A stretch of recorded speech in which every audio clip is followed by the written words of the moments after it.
Hello friends, welcome back to the honey kitchen. ఈ వీడియోలో మనం సింపుల్ గా టేస్టీగా క్యాబేజ్ ఫ్రై ఎలా చేయాలో చూద్దాం. ముందుగా మన ఛానల్ ని సబ్స్క్రైబ్ చేసుకుని వారు సబ్స్క్రైబ్ చేసుకొని సపోర్ట్ చేయండి. ఇక వీడియోలోకి వెళ్ళిపోదాం.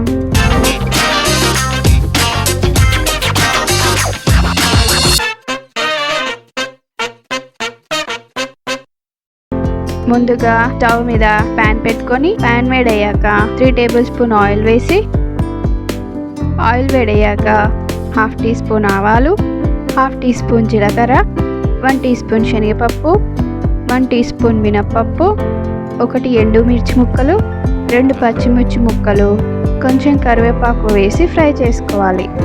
ఇవి కొంచెం ఫ్రై అయ్యాక 1 మీడియం సైజ్ ఆనియన్ ముక్కలు వేసి ఫ్రై చేసుకోవాలి.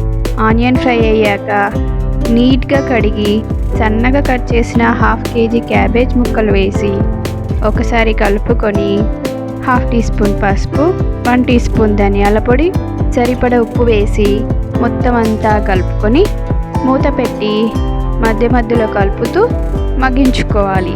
క్యాబేజ్ మగ్గేలోపు మిక్సీ జార్ తీసుకొని అందులో 3 టేబుల్ స్పూన్ పుట్నాల పప్పు, 2 టేబుల్ స్పూన్ ఎండు కొబ్బరి ముక్కలు, 1 టీ స్పూన్ జీలకర్ర, 10 ఎండుమిర్చి లేదా రుచికి సరిపడా వేసుకోవాలి.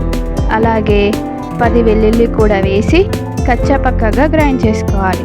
తర్వాత క్యాబేజ్ పూర్తిగా మగ్గాక గ్రైండ్ చేసుకున్న మిశ్రమాన్ని వేసి కలుపుకొని 3-4 నిమిషాలు ఫ్రై చేసుకొని స్టవ్ ఆఫ్ చేసుకోవాలి.